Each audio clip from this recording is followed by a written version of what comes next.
Hello friend, हम लोग भारत में एक संवैधानिक सुधार को देख रहे थे जिसमें हमने रेगुलेटिंग एक्ट 1773, रेगुलेटिंग एक्ट 1773 और ड्रॉबैक ऑफ रेगुलेटिंग एक्ट को हमने देखा था और जाना था।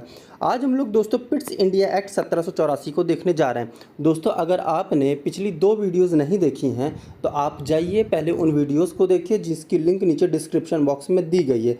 1773 का रेगुलेटिंग एक्ट और ड्रॉबैक ऑफ रेगुलेटिंग एक्ट। उसके पश्चात दोस्तों हम लोग देखते हैं पिट्स इंडिया एक्ट के बारे में।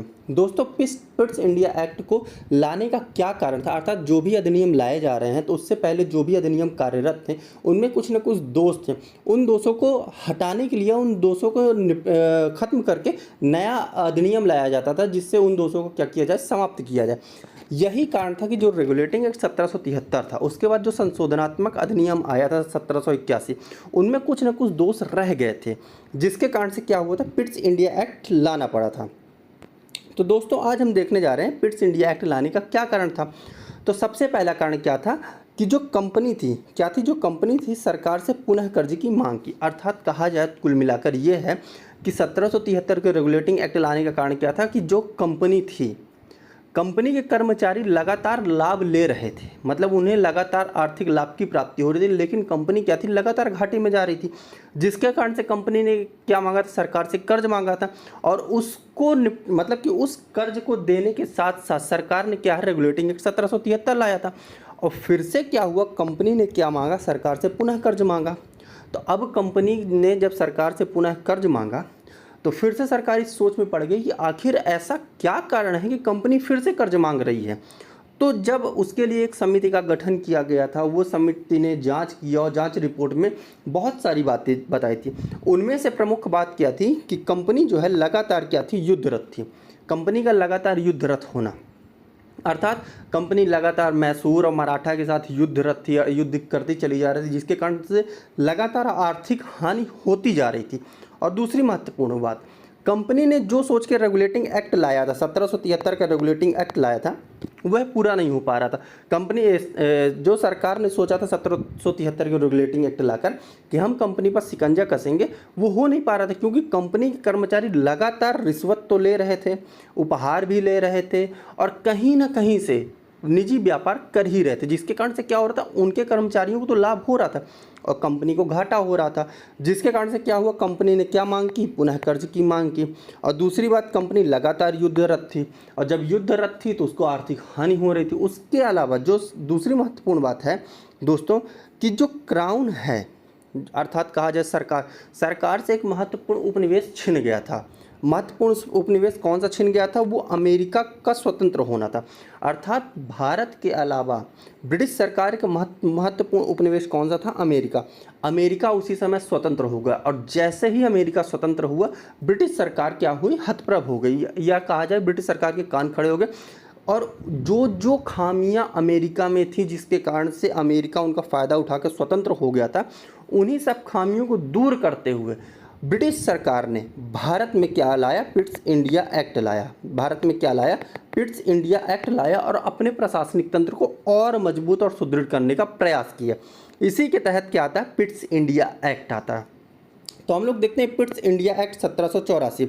इसके तहत दोस्तों सबसे पहले उसने क्या किया था, हम लोग जानते हैं कि कंपनी के पास 2 अधिकार होते थे। पहला क्या था, वाणिज्य, अर्थात वो ट्रेड करती था। दूसरा उसके पास क्या था, राजनीतिक अधिकार। वाणिज्यिक अधिकार और राजनीतिक अधिकार दोनों ही कंपनी के पास थे और दोनों ही मसलों में कंपनी निर्णय करती थी, ठीक है। लेकिन अब होता क्या है कि जब पिट्स इंडिया एक्ट आता है तो पिट्स इंडिया एक्ट आने के साथ साथ ब्रिटिश सरकार ने क्या किया, वाणिज्यिक अधिकार का मतलब जो ट्रेड का जो पावर है वो अभी भी किसको दे दिया है, कंपनी, COD यानी कि कोर्ट ऑफ डायरेक्टर यानी कंपनी के पास ही क्या रहने दिया है कि आप वाणिज्यिक अधिकार कर सकते, मतलब कि वाणिज्यिक अधिकार अभी भी कंपनी के पास रहने दिया। लेकिन राजनीतिक अधिकार का मतलब क्या होता है, राजनीतिक अधिकार का मतलब होता है कि किसी को नियुक्ति करना, किसी को हटाना और या फिर किसी साम्राज्य या राज्य के साथ राजनीतिक संबंध स्थापित करना। इस तरह के अधिकार को हम लोग राजनीतिक अधिकार कहते हैं। तो अब क्या हुआ, राजनीतिक अधिकार किसे दे दिया, बोर्ड ऑफ कंट्रोल को। अर्थात कहा जाए तो पिट्स इंडिया एक्ट के तहत एक नई अथॉरिटी का गठन किया गया जिसे हम लोग क्या कहते हैं, बोर्ड ऑफ कंट्रोल, जिसे हम लोग क्या कहते हैं, बोर्ड ऑफ कंट्रोल कहते हैं। तो बोर्ड ऑफ कंट्रोल में क्या होता था, बोर्ड ऑफ कंट्रोल में टोटल 6 सदस्य होते थे। कितने सदस्य होते थे बोर्ड ऑफ कंट्रोल में? 6 सदस्य होते थे। और इसी बोर्ड ऑफ कंट्रोल, मतलब कि इस बोर्ड ऑफ कंट्रोल को पावर दिया गया कि वो जो कंपनी के डायरेक्टर्स थे, कौन, कंपनी के डायरेक्टर्स को अब क्या करेंगे, बोर्ड ऑफ डायरेक्टर, कंपनी के बोर्ड ऑफ कंट्रोल के जो भी मेंबर्स थे वो कंपनी के डायरेक्टर्स को निर्देश देंगे और उन निर्देशों के तहत कंपनी के डायरेक्टर्स क्या करेंगे, भारत में प्रशासनिक तंत्र का संचालन करेंगे। अभी तक क्या होता था, अर्थात कहा जाए रेगुलेटिंग एक्ट 1773 तक क्या होता था, या कि पिट्स इंडिया एक्ट आने के पहले तक क्या होता था कि वाणिज्यिक अधिकार और राजनीतिक अधिकार दोनों कंपनी के पास थे।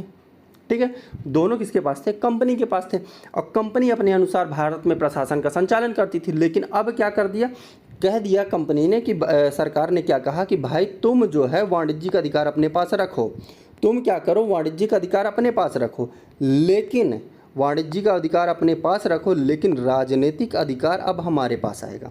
जिसके लिए हम एक समिति का गठन कर रहे हैं, जिसे हम लोग क्या कहते हैं, सिंपल सी भाषा में बोर्ड ऑफ कंट्रोल। उस बोर्ड ऑफ कंट्रोल में टोटल कितने मेंबर होंगे, बोर्ड ऑफ कंट्रोल में टोटल 6 मेंबर होंगे। कितने मेंबर होंगे, 6 मेंबर। और उन्हीं बोर्ड ऑफ कंट्रोल की सलाह और निर्देश पे जो कोर्ट ऑफ डायरेक्टर्स थे वो भारत में शासन तंत्र का क्या करेंगे, संचालन करेंगे। इसके अलावा उन्होंने क्या किया, इसके अलावा उन्होंने बोर्ड ऑफ कंट्रोल को शक्ति दी थी। कौन सी शक्ति दी थी कि वह ब्रिटिश नियंत्रित भारत, किसमें, ब्रिटिश नियंत्रित भारत में सभी नागरिक, सैन्य सरकार व राजस्व गतिविधियों का अधीक्षण व निरीक्षण करेगी। किसका किसका अधीक्षण निरीक्षण करेगी, सभी नागरिक, सैन्य सरकार और राजस्व गतिविधियों का अधीक्षण और क्या करेगी, निरीक्षण करेगी।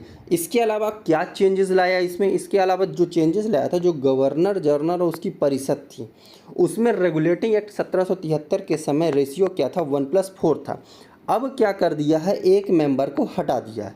अब टोटल कितने हो गए हैं, 1+3, अर्थात गवर्नर जनरल और उसके परिषद के सदस्यों की संख्या कितनी कर दी गई है, 1+3, यानी कि उसके सदस्यों की संख्या 4 से घटाकर 3 कर दी गई है।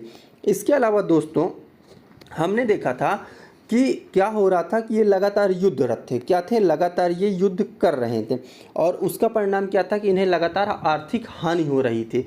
उसी का कारण क्या कर दिया है पिट्स इंडिया एक्ट के तहत कि जो बम्बई और मद्रास, इनके गवर्नर क्या करेंगे, अब युद्ध, कूटनीति और राजस्व संबंधी मामले के लिए गवर्नर जनरल की परिषद की सलाह पर काम करेंगे। अर्थात कहा जाए तो बम्बई और मद्रास को युद्ध, कूटनीति और राजस्व संबंधी मामलों के लिए गवर्नर जनरल की परिषद के क्या कर दिया गया था, अधीन कर दिया गया था। इसके अलावा जो बड़ा चेंजेस हम देख रहे हैं इसमें, जो महत्वपूर्ण बात है कि वो क्या है कि भारत में जो कंपनी के अधीन जो क्षेत्र था, भारत में कंपनी के अधीन क्षेत्र के लिए पहली बार क्या है, पहली बार ब्रिटिश आधिपत्य क्षेत्र का शब्द का प्रयोग किया गया। क्या कहा गया, ब्रिटिश आधिपत्य का क्षेत्र कहा गया।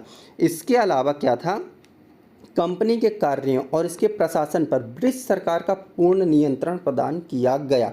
दोस्तों उम्मीद करते हैं कि आपको पिट्स इंडिया एक्ट समझ में आया होगा। अगर आपको वीडियो अच्छी लगी हो तो लाइक करें, कमेंट करें और शेयर करें। और साथ ही साथ पिट्स इंडिया एक्ट के अलावा रेगुलेटिंग एक्ट 1773 और ड्रॉबैक ऑफ रेगुलेटिंग एक्ट का वीडियो पहले हमने देखा है, मतलब कि पहले हो चुका है, जिसकी लिंक नीचे डिस्क्रिप्शन बॉक्स में दी गई, आप उसको जाएं और देखें। धन्यवाद दोस्तों।